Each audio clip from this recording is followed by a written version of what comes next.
What's up, everybody? Welcome to another edition of Talking Elite Fitness. I'm Sean Woodland, being joined by Tommy Marquez. Tommy, what's up? Another day in paradise. Another day in paradise. And featuring Lauren Khalil. Lauren, how are you? Another day not in paradise. I'm so jealous now that I've seen where you guys live. It makes my place look like even more of a shithole than I knew it was. It's been like 95 degrees here the past few days. What is it? Shut What's up. the temperature there now? Do you have snow yet? Do you have inclement weather? No, but it's 45 degrees, so almost snow. Okay, so it's officially fall. Yeah. You are cleared to have the pumpkin spice latte. So Thank go you. for it. It dipped down into the 70s, I think, today. So Must be nice. It's still pretty Arctic, you know. But yeah, it's been good. We are well into October now. We have some headlines we're going to talk about, news that has happened, and talk a little bit about the Lazar Djukic situation. Give you guys an update on that, and just kind of where things stand with that whole situation. But before we do that, we want to thank our sponsor, one of our sponsors for today. That is Vuori, a new perspective. See, I always mess that up. A new perspective on performance apparel that is perfect if you're sick and tired of the same old active wear. Vuori is absolutely fantastic. And right now you want to check out their Dream Knit collection. They have, for the men, they have the short sleeve Ponto Performance tee, the Ponto Performance pant, the Ponto short. I mean, if you wear any combination of those things, it's just like wrapping yourself in Barry White's voice. That is, that's how one of our listeners described it, and I think that is probably the best description of that. The comfort that you get when you put on Vuori. They have, for the women, the Halo column skirt, the performance jogger. They got leggings, they got everything. All of it. The holidays are coming up. Okay, these are want to make somebody really happy in your life for the holidays. Go to Vuori and just buy them, whatever, and you can get 20% off now off your first purchase if you use the site vuori.com/TEF. You'll get 20% automatically added to your order. You can also go to vuoriclothing.com/TEF. Either one of those will work. 20% added to your order on checkout. Their stuff is absolutely fantastic. In fact, I think every single pair of shorts that I own now are, except for workout shorts, are the ones I just like to beat up in the gym. Vuori. I've replaced pretty much. That's it. It's been a slow process too, and like I've been digging into their casual stuff, like the Ponto Performance hoodie, which is like a light like pullover hoodie. I got one. Not where Lauren's at when it's 45 degrees, but if it's like a crisp marine layer over out there, and I'm going to hit some golf balls, perfect, just like a toss over hoodie. I just got one of their Q zips to wear as it gets colder. They hooked us up with some golf attire, so Meta Pant, the bank short, if you want like a board short style short, like. I've head to toe Vuori pretty much at this point. Yeah, it's fantastic. Their stuff you can dress down for the gym or just hanging out at home. You can dress up for a nice dinner with your friends. They got outerwear, innerwear, everything under the sun. Innerwear? Where does that go? Like layers. Oh, I wear layers, guys.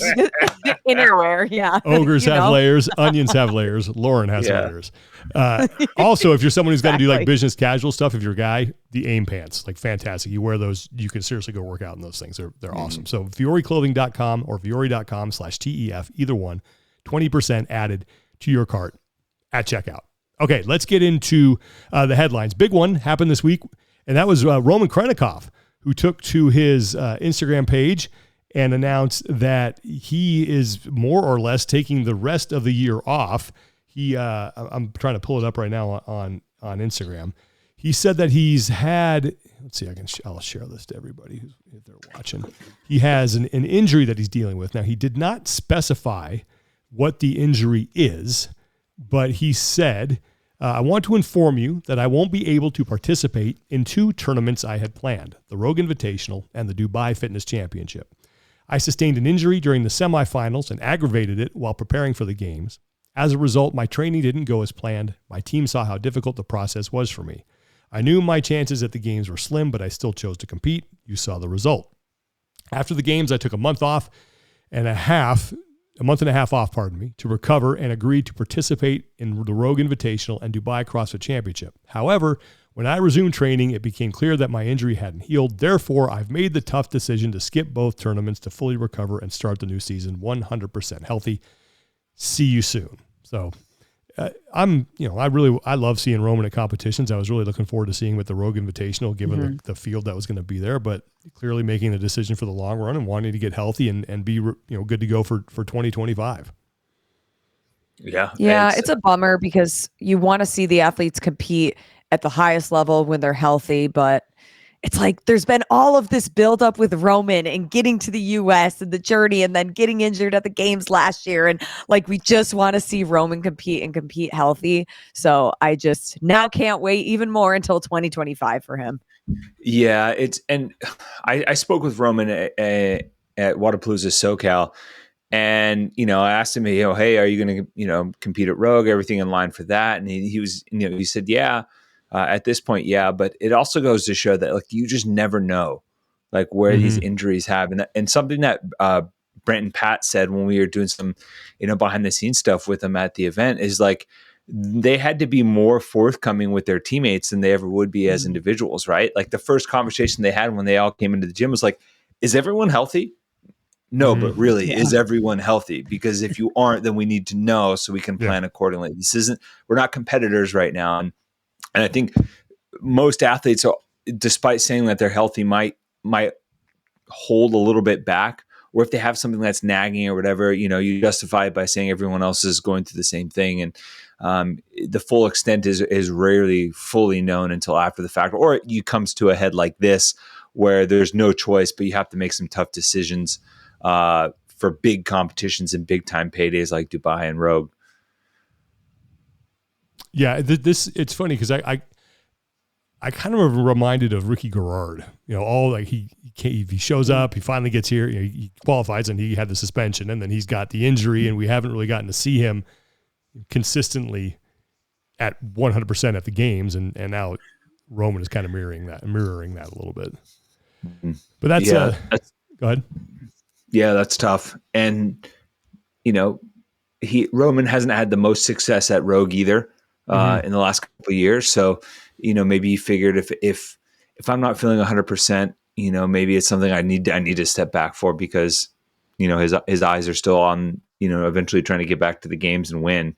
And the last couple of years, this year in particular, obviously wasn't anything remotely what anyone expected. So maybe just a big reset is what he needs. And I also think we've seen a few other athletes also, we'll touch on in a sec, step aside from off-season events. I think more than ever, we'll see athletes really take the time to actually focus on getting themselves healthy if they need it, just because they got a little bit of perspective over the last few months. Yeah, and speaking of that, on the women's side is Alexis Raptis, who is also not going to be competing at Rogue. And Lauren, I know you have a little bit of maybe some insight on that, because I don't think I was just really giving her Instagram a cursory glance here while Tommy was talking, but I don't think I saw anything where she announced an injury or anything like that. Yeah, I don't think that she, like on her Instagram, has announced it anywhere. But even when I caught up with her at SoCal, just having, a candid conversation, she was saying, a couple of years ago, she found out that she had colitis and has been dealing with it and all of the stomach issues that come with that. And she was saying that even recently she was having some flare-ups again.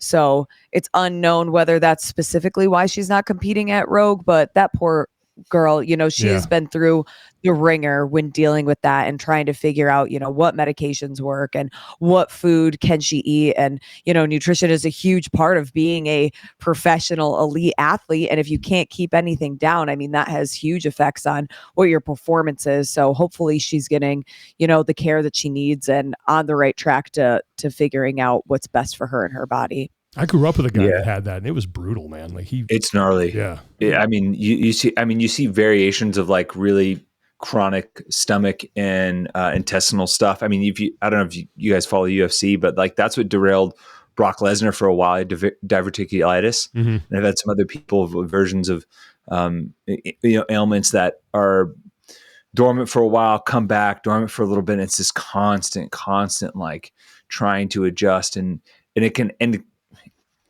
Without getting too far into it, like simple things like antibiotics, mess with your gut so much, and it has such a drastic effect that other people don't have to think about. And it's a big deal. It's one of those ones where it's just constant management and hoping that something doesn't flare up, and you feel for those people because it's just like hanging over your head. Mm-hmm. Well, meanwhile, we have some athletes who are now working their ways back, and for various reasons. And the first one I want to mention. Oh, do you want to say the backfills for them at Rogue? Oh yeah, who are they? So Danny Spiegel, I know right. She's going. Yep. And then who is it? Spencer Panchik. Oh, okay. Because I saw both of them announced the other day. So you're still getting a great field. And Danny Spiegel's had some great moments at the Rogue Invitational too. Like I think it was the log press that she did a great job on, and I'm sure they'll do. Given the fact that you got the strong men there, there will be some sort of carryover between the two competitions. And at least I hope, because I love watching CrossFit to get after strongman events or some sort of strongman implement. That if that kind of thing is in there, like a 1 rep max, something that Danny's certainly going to be in there. So that's, from a fan standpoint, that's not a bad woman to have, given the programming that we've seen in the past. But yes, thank you for bringing that up. Yeah, and also, did they pull from the queue or did they pull from the qualifying system? Ooh, good question. That is a good question. Because I know Danny was pretty high up on their beta testing of the ranking system that they have. Mm-hmm.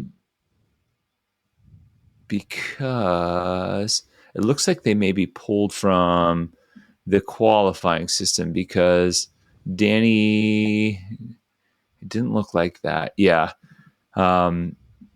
Just going back to their beta testing for pulling all these other results and stuff like that to keep a live leaderboard. It looks like Danny and Spencer are pretty high up there. Yeah.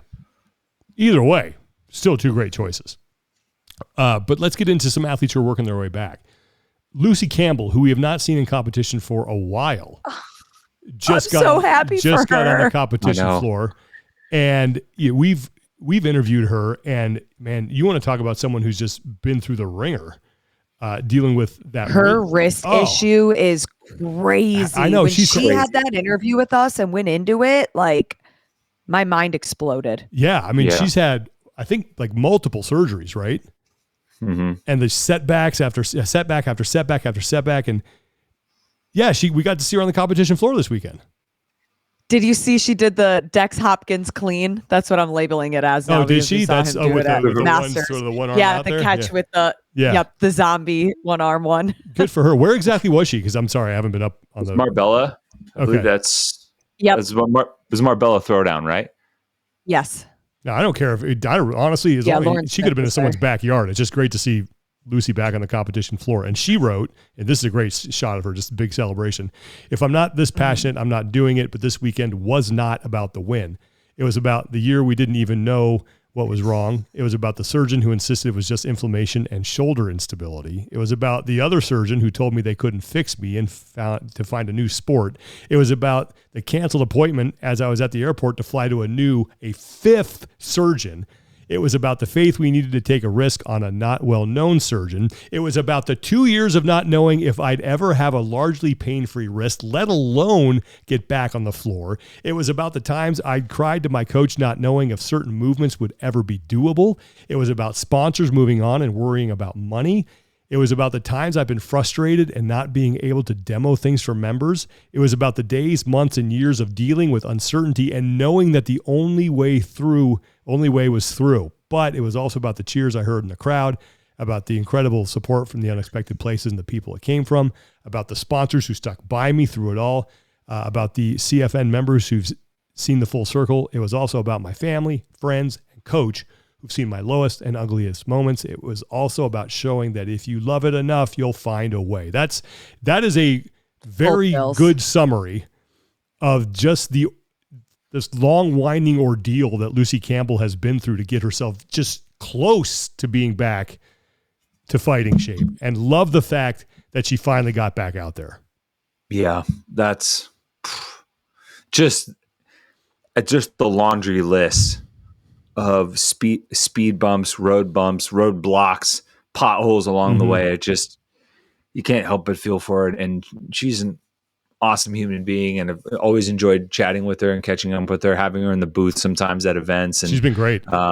And we've mentioned this before, to go from such a high of like your first CrossFit games and you win the very last event going away, like she wins the Jackie Pro, and that's like something to hang your hat on for the rest of the next season of training, and just have it completely come unravel from there is tough. So, cheers to her. And hopefully this is just another step forward in progress and continue to see improvement so she can be back to full strength. Yeah. Also, a couple names that we've seen back on the leaderboard now, as we mentioned last week. I think today is the day that scores are due, because we're recording this on October 10th. Today is the day that scores are due for the Dubai Fitness Championship qualifier. And right now, last time I checked, Lazar Djukic was on top of that leaderboard. That may have changed, but I checked earlier today and he was up there. Moritz Fiebig is up there. So guys who immediately, I mean, obviously Luca, but who immediately after what happened at the game said, "That's it, I'm out," starting to now work their ways back as well. And I know this reminds me of way back, and I've mentioned this before, when Dale Earnhardt was killed at the Daytona 500. The next time they were at Daytona was I think it was the Pepsi 400 at the time, and I think Dale Jr. won that. And it was, it's like just a fitting thing. It's great to see Luca's name on top of the qualifying leaderboard and see those guys get back, back out there. And that's an event that's been near and dear to both him and Lazar's heart, over the years, as a off-season competition, as a way to, touch basis with where their training is relative to some of the elite in the sport, because you get a deep field there. And also just like high-level competition experience, even before they were both like better known names in the space and had games appearances under their belt. But, similar thing to Lucy, you're just happy to see their name on the leaderboard again. And you hope that like the enrichment that they've found in the sport before and competing before is still, they're still finding some of that, because that's what's really important. And it would be really cool to see him just in live person competition again, Yeah, it's good to see him training again. I mean, and we'll get into it later, but obviously this is all far from over, but it is nice to see him still have that passion and on the leaderboard. And even he has now a tribute tattoo for his brother, and just really going to be a special moment when he takes the floor in Dubai, especially as a competition that has always, both ways supported the Djukic family, and they have supported the competition. And I'm sure that it's going to be electric in there when he takes the floor. Yeah, no doubt. Well, that's a beautiful tattoo, by the way. I did. Great artwork. Someone that, has tattoos themselves and was, looking forward to seeing the artwork there to commemorate his brother despite the tough circumstances. Is a beautiful tattoo. And right now on the leaderboard, so we're looking at the men's, Lazar Djukic is in first.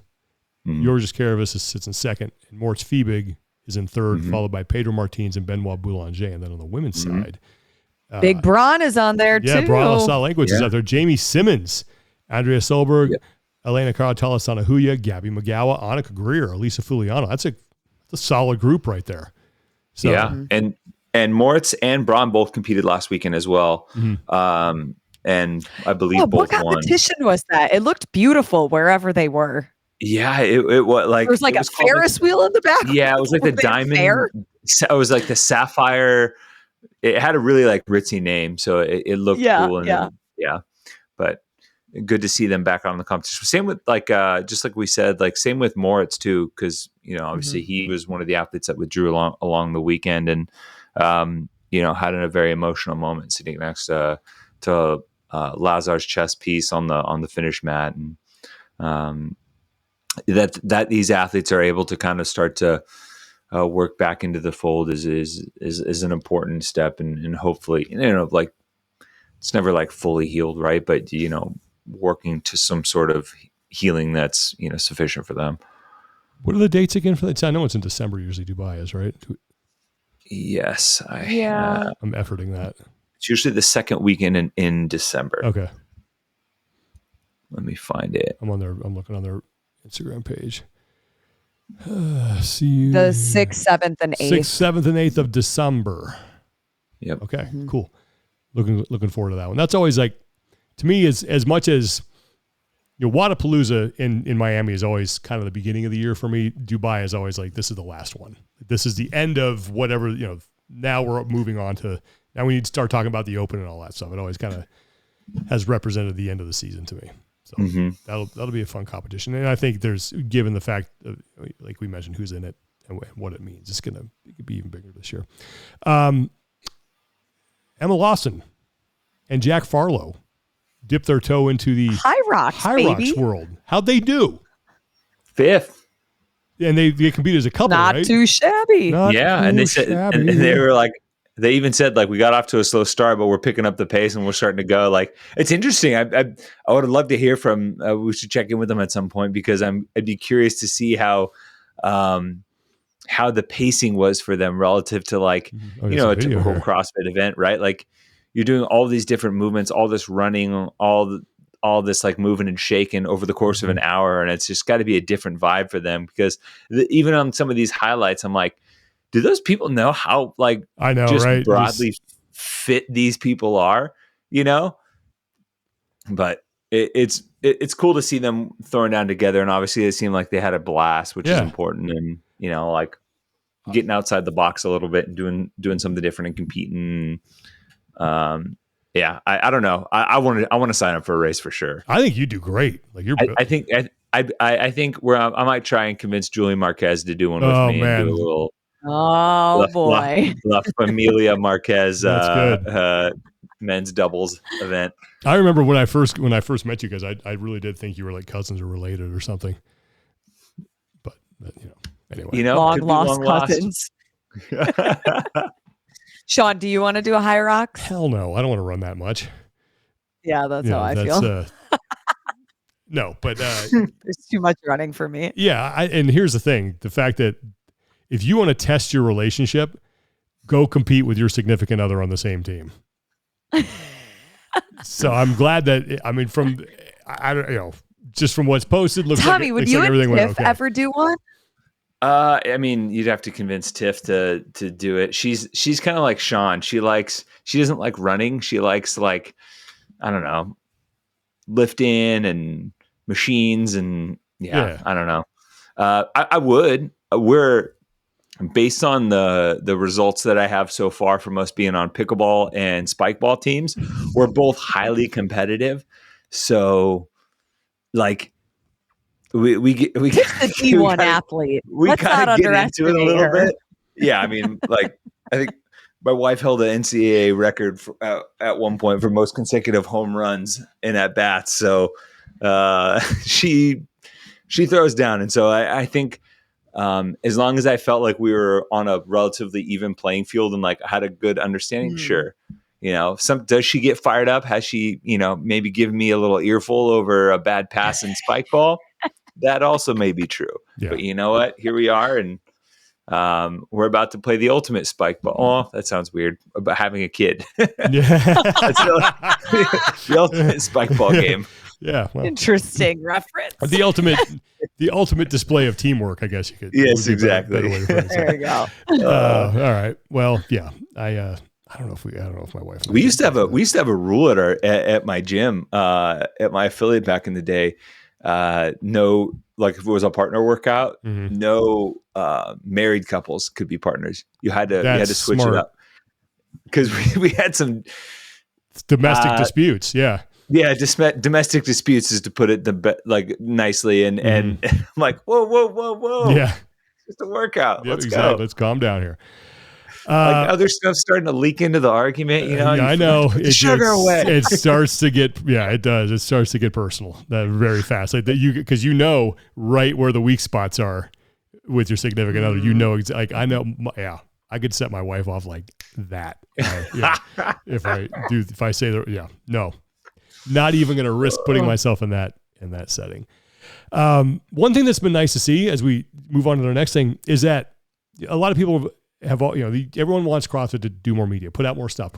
Well, they have been. Yeah. They have been. And it's these features called Hear Their Stories. And I will try to pull it up on YouTube. I haven't watched any of them yet, but from what I have seen, this looks like it is somewhat, I'd say, affiliate focus. Is that accurate? Because again, I haven't watched any of them. It's a mix. It's a mix, right? Like they had the first episode from Model City CrossFit, which was great. They did they've been doing affiliate spotlights as a part of that. So like there's the Hear Their Stories episode 1 was like the family you choose, and there was affiliate spotlight, and then they went into sport focus with Lynn Knappman as the third one. Now we've spoken about Lynn a ton on our show, and over our careers covering CrossFit, like Lynn has been a constant. She's the Iron Woman of CrossFit, really the Iron Athlete of CrossFit, having competed at every single Masters CrossFit Games since its inception in 2010, which is unheard of just for longevity, spanning 3 to 4, definitely 3, possibly 4 age groups at this point in time. So it's like, it's just insane what she's been able to do. So mixing that in to the storytelling fold, I think is really cool, because you look at the first one, they did a trailer, right, for it that got decent views. I mean, it's only, okay, we'll get to that in a second. Go ahead. Yeah, they did a trailer for messaging. Yeah. This is go ahead, Tommy. This is good storytelling. Like I think you want to see these people and the people that exist in our community on a wide swath of backgrounds and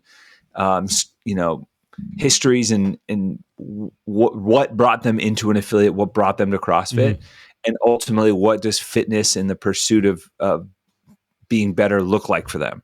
And you have an affiliate owner, you have someone who's talking about like the family that you choose, like the community within the walls of your gym. You have someone that has competed at more CrossFit Games as an masters athlete, not as the flashy individual athlete is great. And you have a legacy affiliate in CrossFit Overload. It's just super cool across the board. And I hope this continues, and I hope people go and pay attention to it, because really, like, what helps fund this storytelling is the community response. I understand people right now are probably in a place where they're pretty conflicted, right? Maybe not wanting to support the brand in CrossFit until they hear more from this investigation, or maybe they feel like regardless of what's happened, regardless of what comes in the near future, what has happened has left a bad taste in their mouth and they're done. I do think that if you want to support people and even the company, like storytelling at this level, because we know the people that are involved with this, going out and at least watching doesn't cost you a dime, but it does make sure that this type of storytelling could potentially continue.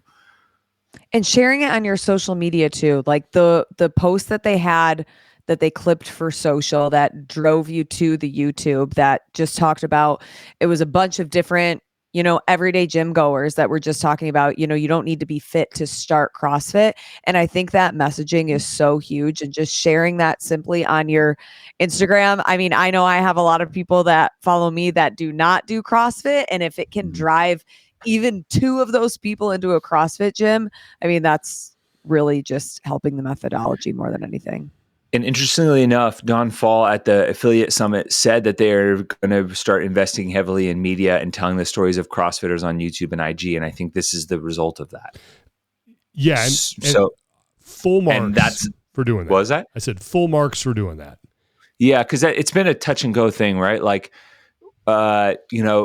ownership change back a few years ago, they tried to start investing again. Unfortunately, there were some road bumps with that, because there were some people that weren't fully bought in on CrossFit side, and some underhandedness got involved and ultimately nerfed the attempts to try and invest in media that way. And then now, after a year or so, really not doing much, they're starting to come back around and hopefully do it right this time. Which you just hope for the space that could be something that's a little bit better in terms of them leading from the front. Well, and like I said, I love the fact that they're doing this, do the media. What concerns me is the amount of views that they're getting on them. Yeah. And it's not for them. Where were the views? You're the one that's gotten the most views is Lynn Knappman, and it's got 11,000. That's 3 days ago. Yeah. They have 1.7, and it's probably going to be a slow process, right? They have 1.76 million subscribers. I just get the feeling that a lot of people have tuned out. Yeah. And that right. it just How many that of concerns those subscribers are just stagnant? and haven't interacted with the channel. I don't know this. Look, I don't want to rain on their parade because I think this is a good thing. But I am, and this is, I think, we'll segue into the big thing that we want to talk about here in a second with the update on, or with what's going on with Lazar. But I just think like there's been a lot of people have just, and maybe it's the time of year because it's not game season, but that there's been sort of a mass kind of tuning out. And I don't know how you recapture that. And I think this has been going on. I think it's been going on for a while. And I think that what happened at the game sort of accelerated it a little bit. I hope I'm wrong. Well, and I think part of it is people, they don't know where they stand yet because they're waiting on the investigation. Like even the couple of competitions, off-season, smaller competitions that I've covered, just talking with people in the community, there's already been gyms that just since the games have de-affiliated because of what happened at the games. Really? I think you have this, because like on the rosters or the heat sheet, it said CrossFit and then affiliate name. And I had a group of people come up to me and told me that is no longer the name of our affiliate. Do not use CrossFit with us. So you still have people that are very passionate and strong with their beliefs because of what happened at the games. And then I think the biggest community, I think maybe the three of us fall in there, is this limbo area is, yes, we still believe in CrossFit. We still want to support CrossFit, but how we move forward is determined on where the investigation leads and the steps forward that CrossFit makes. And maybe I should amend there's so much uncertainty still. Maybe I should amend my statement a little bit because maybe people have tuned out from the main CrossFit channel. I mean, there's still plenty of good content creators who are getting, doing pretty well as far as views are concerned. But maybe it's just been that they've been so silent there that it will take some time to build up. It's not. I would have expected a little bit more, but then when I look at all the factors that play into it, then maybe you're right, Tommy. Maybe there's going to be a slow process. You're spinning it back up for real. Hopefully, for the first time in a long time. You look at the content that was posted on CrossFit's YouTube. Go from the end of the Open, so end of 24.3 to the start of the games. Mm-hmm. So we're looking second week of March and beginning of August. 19 videos were posted on CrossFit's YouTube. Okay, 19 total, and they posted. And in the last 2 weeks, they've posted 5. So clearly an uptick and a little bit more of a concerted effort. And, it's not like there wasn't some good content during that time. There's some, educational stuff like, like where there was like rope climbs, there was a piece of like the defining fitness piece. There's some like CrossFit class type instructional stuff. Yeah. And they're doing more of that too. They have like a training channel now, don't they, as well? Like our section where you get more. Yeah. Which is great. Yeah. But they just and those are getting a lot of views. Okay, good. All right. Yeah. So then I'll back off, but it's just something I definitely want to keep my eye on. It's you just hope that we're not having this conversation again in like a year or in like 6 months where it's like, all right, we're doing this again. Yes. All right, we're doing this again. Yeah. All right, we're spinning it up again. And you hope it's just like a steady, constant, like, let's actually commit to this long term. But who knows? There were rumors that the company could sell back at the games. That was on the horizon. So who knows if that's still on the docket now too? There still could be a lot of change, but at least this is something that's promising that you hope continues for sure. No, it's like I said, it's a win. Like I don't mean to be the negative Nelly here, but it just was interesting to me that those didn't have more views. But to your point, Tommy, starting from spinning things up and starting from square one again, you got to give them some runway. One other thing going on right now, USA Functional Fitness is having their collegiate qualifier for IF3. That's going on right now. Yeah. IF3, man, like that is an organization that I think CrossFit should really look to for a lot of the things that they can do that they could maybe borrow, steal, or have them help them come up with, because I think they do a lot of stuff right, like with their rule book, the way they define movements, all that kind of thing.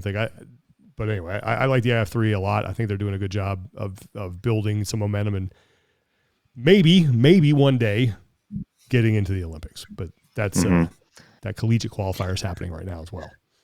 Yeah. one more thing. Yeah. Tactical Games has announced their entire 2025 season. Right, I saw that. We just all appreciate that. Yeah, that's fantastic. That's their entire season through nationals next year. Dates and locations. Pretty good. Wow, pretty good. Take notes. Take notes. Pretty good. So yeah. How was the Summit Games this past weekend, Lauren? Oh, it was so much fun. Brigham is amazing. Isn't he one of the best humans?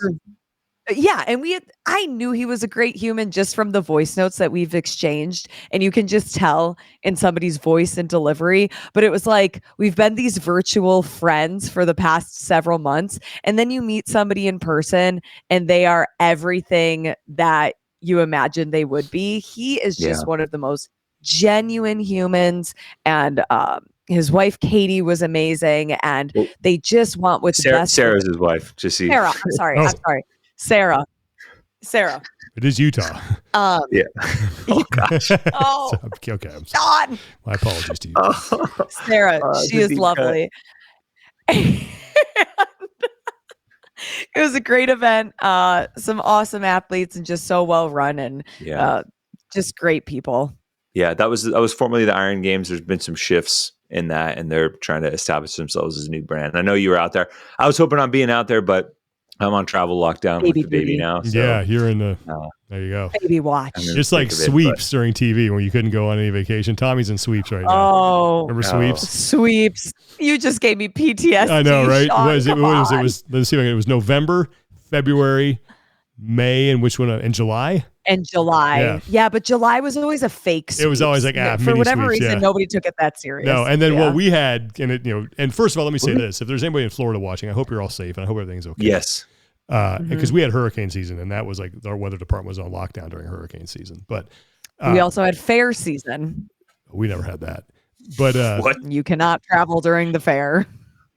Okay. You cannot take a sick day during the fair. I was not. You cannot leave early during the fair. That is wow. I've never heard that before.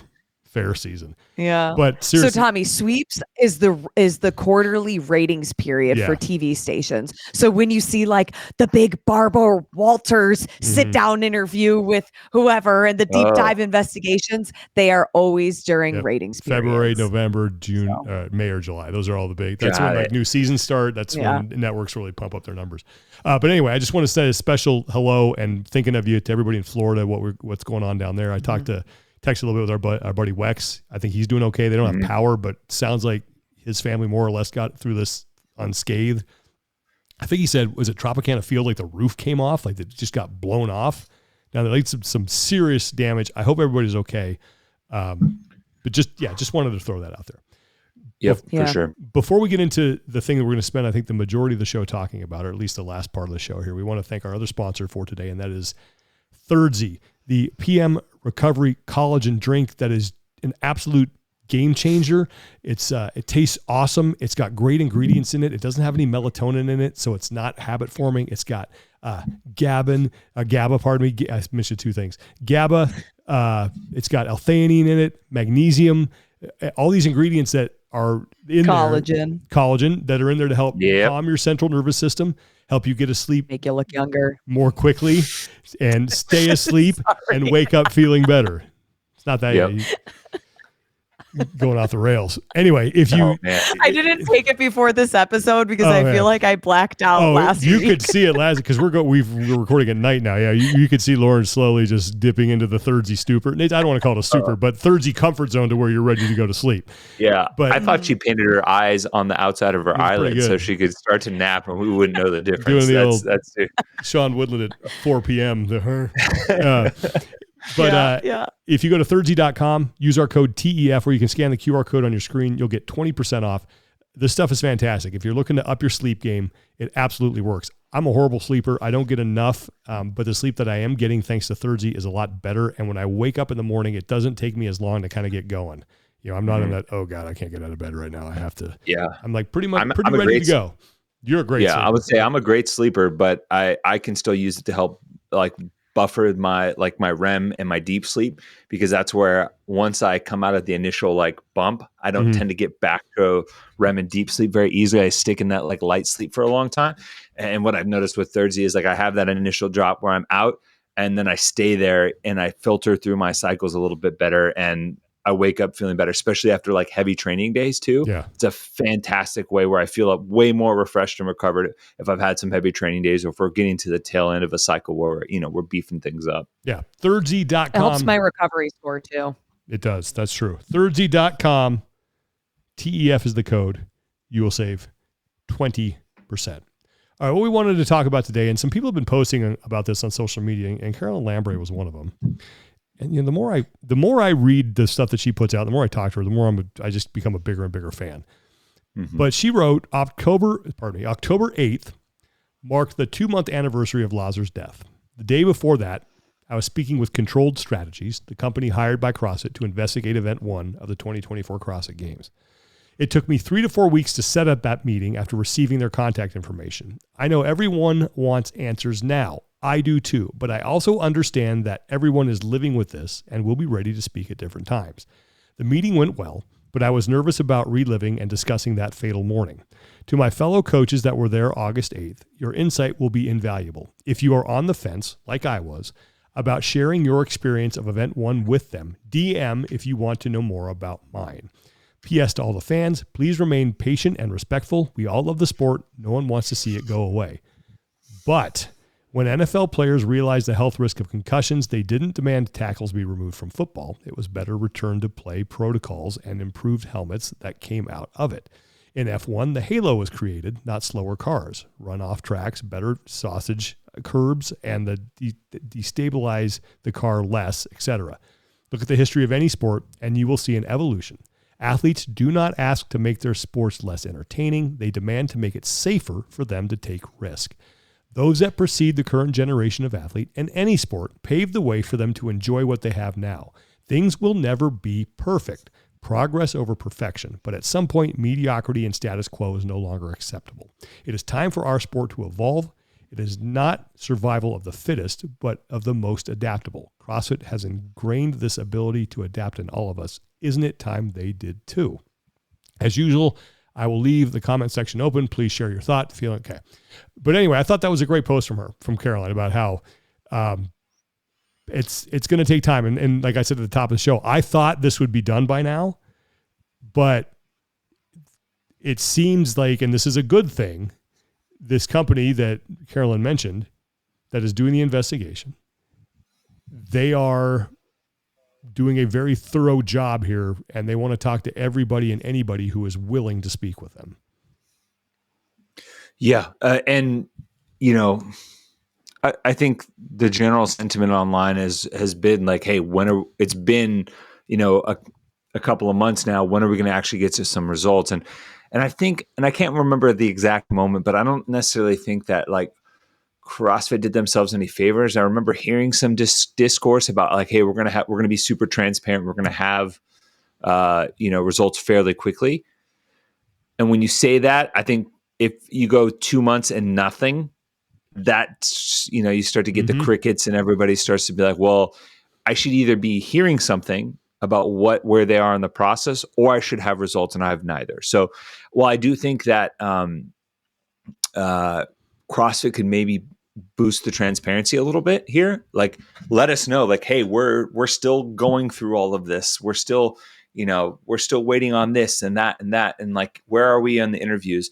Because there are some like details that are important to know, like the number to get a hold of them became public. I believe it was Controlled Strategies numbers became public, and they got inundated with people trying to, share and be involved in the investigation to give their experience and give their perspective and what they saw and felt and how they, and their reaction.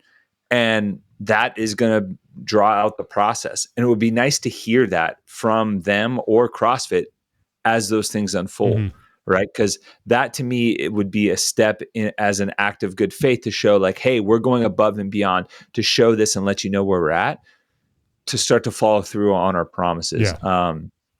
Because Carolyn hit the nail on the head. It is going to take a while. they're still conducting interviews and they're still trying to gather a bunch of information from really important people like Carolyn, who's, for being frank, like came very close to having a bad scenario with Jeff, her husband, and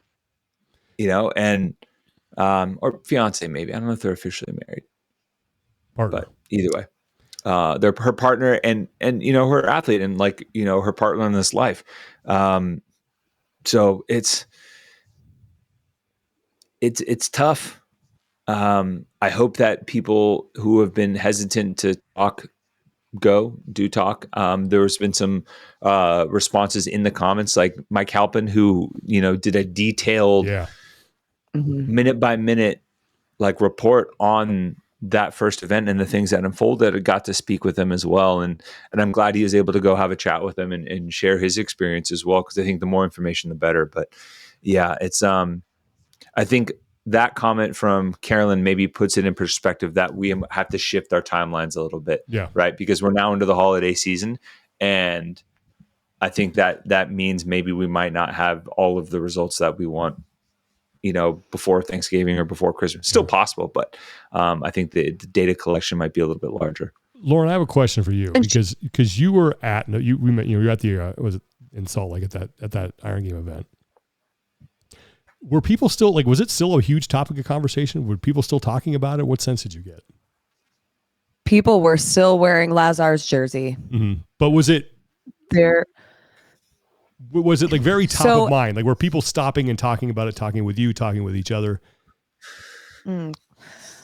I would say not as much. I mean, I've done a competition almost every weekend since the games.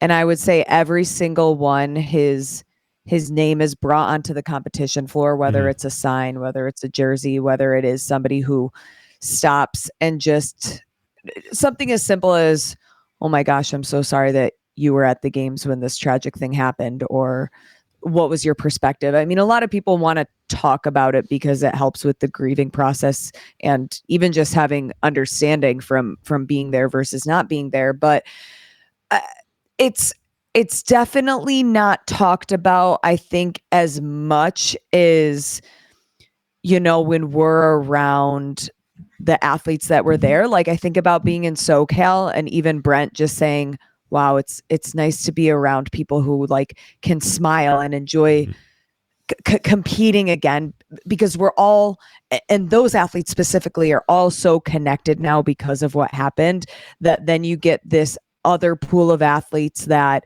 whether they're people from your local gym, whether they're aspiring semifinalists or even semifinalists, they have this level of disconnect from what happened at the games that they can understand, and they can still grieve and be hurt, but it's just a different experience talking with people at those events versus the games athletes who were there, if that makes sense.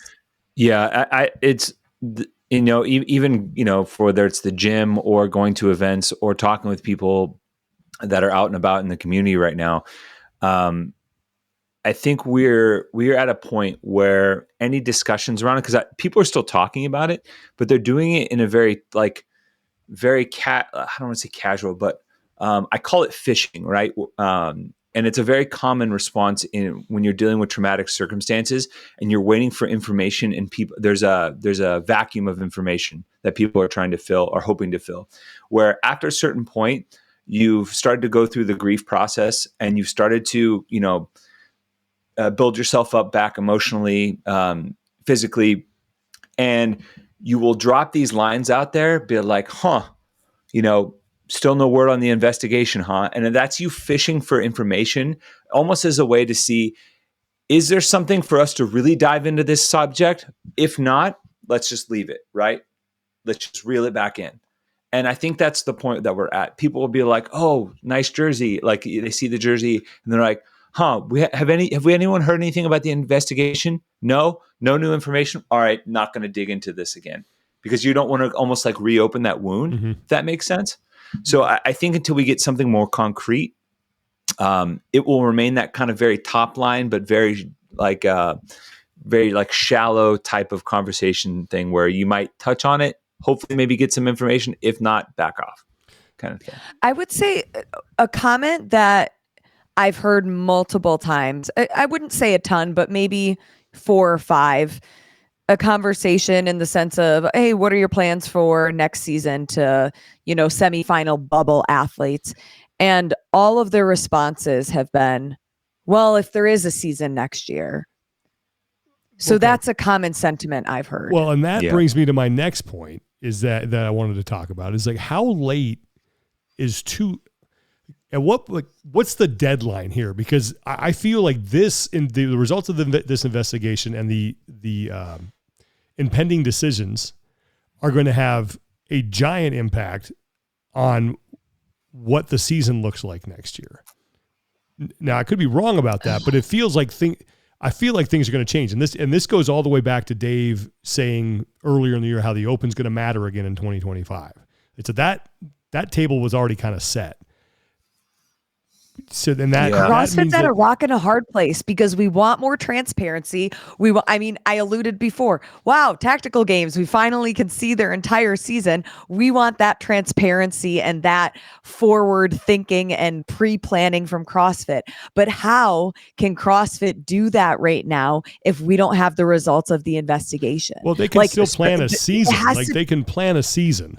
Right. But I feel like the order of communication has to be so delicate right now because, everybody is walking on eggshells because a lot of athletes probably don't know if they're going to compete until they know the results of the investigation.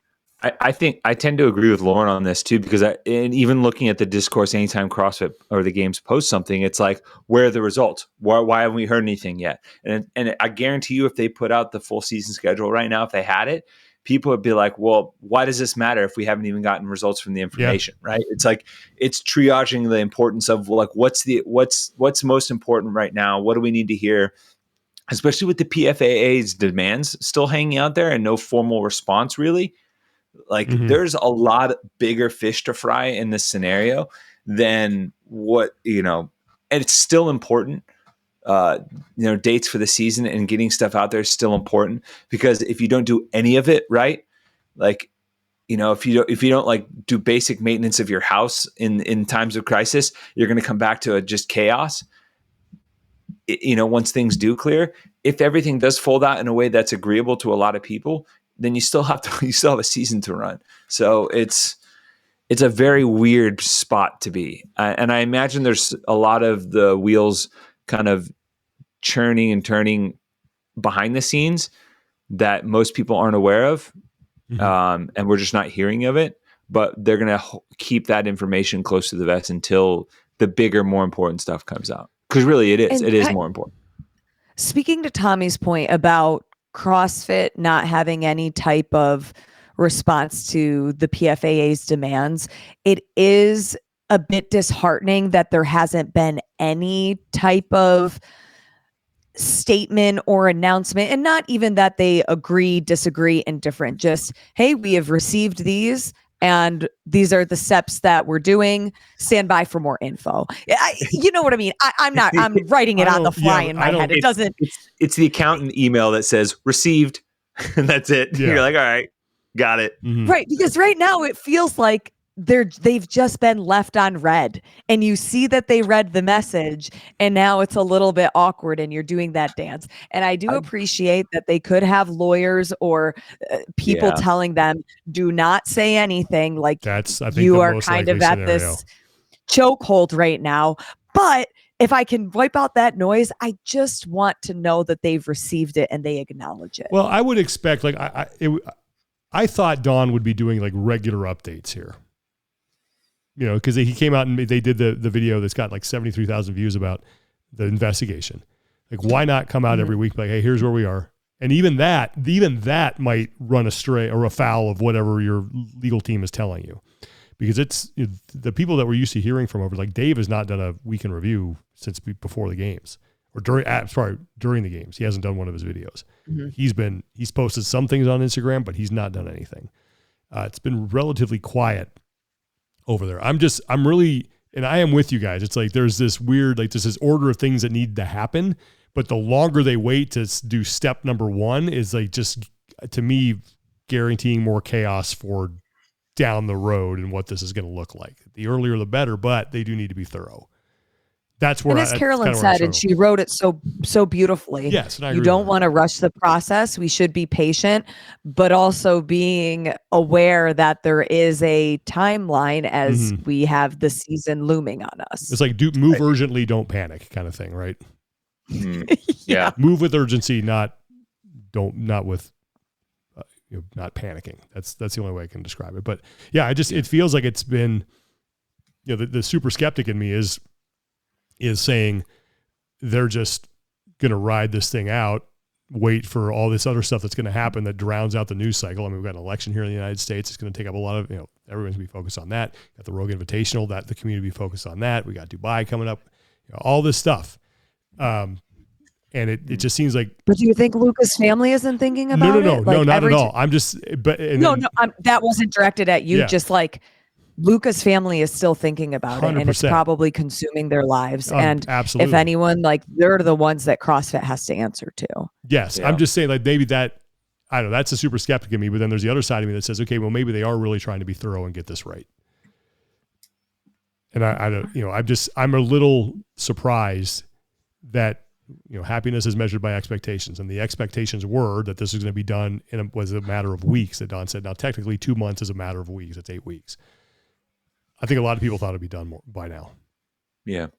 And that doesn't mean it's not being done right. It just means that I start thinking about, okay, well, how are we supposed to now figure out a season? Because there's still some things that are up in the air there. Now, that doesn't mean that those conversations aren't happening behind the scenes. And we've talked to people, Mitch Bragg last week, the interview we had. Just because you're not hearing about it doesn't mean that conversations aren't taking place and work isn't being done. I just expected to hear more at this point. But yeah, and it's good to know that this is still top of mind, because this has got to be kept. This has got to be this is the eye on the ball here. You have to touch on it from time to time to make sure. Yeah, it doesn't just, people don't lose, attention on, I guess eye on the ball is probably a better one.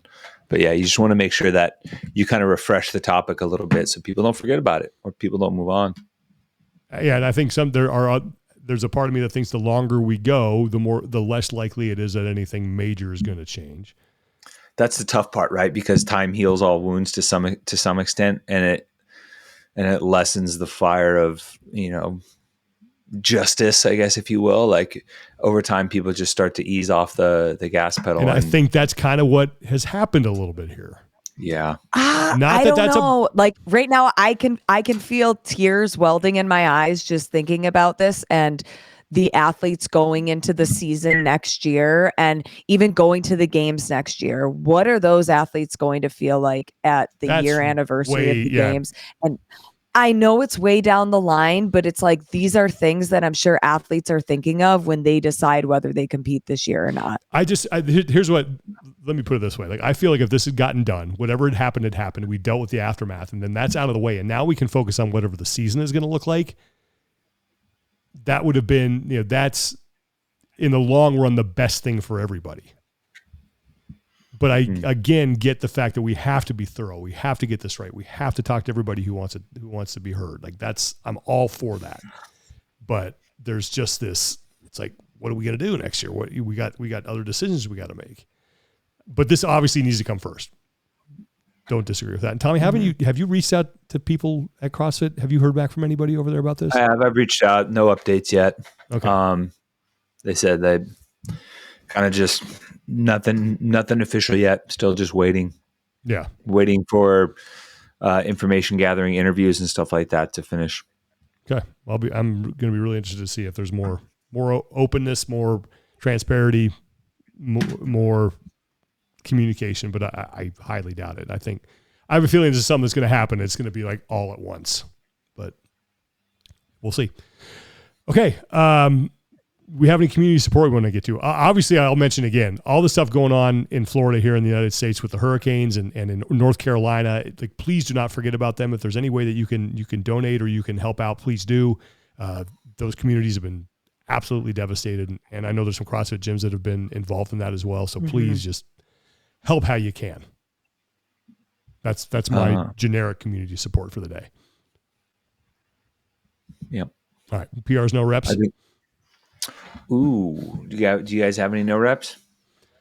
I will no rep and PR the same people. That is the Los Angeles Dodgers. I'm going to no rep them for once again, best record in the league. And here comes October baseball. And I'm going to PR them for being able to continually do this season after season, find a way to, I don't know if they're going to do it yet, but they have a very good chance of just blowing this whole thing once again, which is why I never get excited about them in the postseason until they're actually in the World Series, because I am just expecting them to find a way to mess this up. So PR and no rep at the same time for their ability to just find a way to screw it up. Oh, man. I feel for you because they win 100 games every year, and then they get into the divisional round. And here we go. Down 2-1 to the Padres. Now they won last night. I watched the game 8-0. Okay, we're all right, but they're coming back. Who knows what's going to happen in Game 5? Like there's, yeah. Anyway, the Padres feel like a team of destiny. They do, don't they? Them and the Mets feel like they just. That would be a good series. Yeah. Like I don't ride or die with the Dodgers like I do with my two other teams, but I still cheer for them. But I don't lose sleep when I kind of get disappointed, but it's not like with my one team that's a disaster, my other team that won tonight. So, who else has got a no rep? Got a no rep, Lauren? Oh, yes, I do actually. Sounds like you're taking great umbrage to something. Yeah. Well, like it's in the same vein as my PR, and then it reminded me that this should totally be a no rep.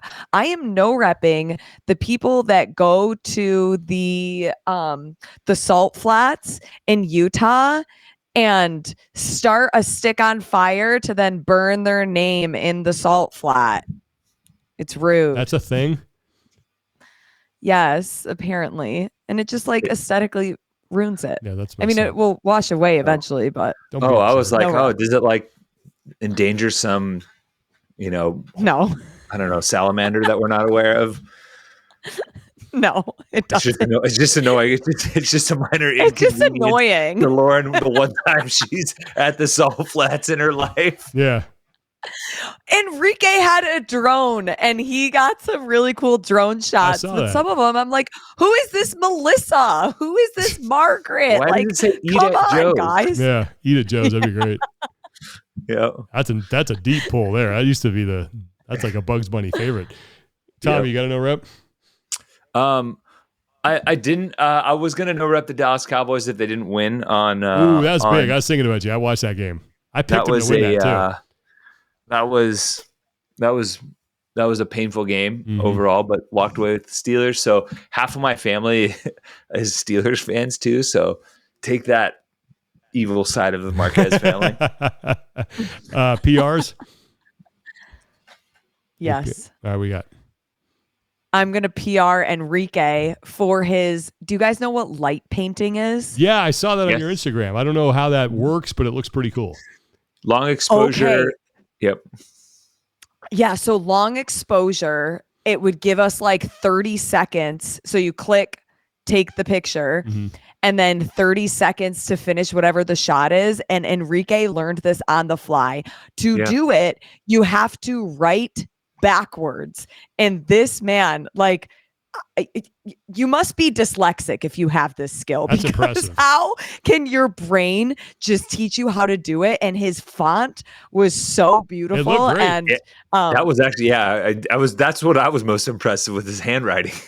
Oh, Enrique, like new skill untapped. Amazing. It was beautiful. So PR. Tommy? I got a couple PRs. One, I am the Salinas Valley Women's Health practice that my wife goes to. They've just been fantastic through this whole process. As we get closer to the delivery, you're like 2 weeks away, dude. Yeah, 2.5, pretty much. Wow. We've been kind of rotating through all the doctors just to make sure we're familiar with whoever might be on call. They've all been phenomenal. They've all been super supportive. They've all been super stoked for us. And the process so far has just been, as someone in that is obviously new to this, it's very, very helpful. I'm also going to PR midwives. So My cousin is a midwife and a doula, and my first cousin, and she reached out to, in support of me and my wife in this process too. We've been taking her up on it more recently, but just providing childbirth education, helping women and families be advocates when they're in the labor and delivery process. And what they do is amazing. So if you're ever thinking about it, definitely look into it. Midwives do great work. Mum's the Word. Mum's the Word is my cousin. She's awesome. That's great. It's a great name, huh? For a midwife visit and doula. That's fantastic. It's awesome. So big shout out to all of them. All right, man. Well, yeah, I'll never forget when my son was born. You were one of the first people I thought of because I was like, I can't wait till Tommy gets to experience this. Like, so it's cool that we're now 2 weeks away. I still got to get you your shower gift. Sorry that hasn't happened. I need to get, like, it's like it would have worked with a girl, but it's now even better with a boy. I'm like, it'll work, but this is going to be better. So oh man. All right. I can't wait. It's going to be fantastic. All right. Thanks to our sponsors today, Vuori, vuoriclothing.com/TEF, vuori.com/TEF. Doesn't matter. 20% added to your order. 20% off, is added to your order. And then thirdsy.com, TEF is the code there. You'll save 20% also. Thanks so much, everybody, for listening. Thank you for watching. For Tommy Marquez and Lauren Khalil, I'm Sean Woodland. Take care of each other. Be better. And we'll talk to you guys next time. Like a kiss at the start of a first date. If it's good, I don't want to wait. When the feeling's right,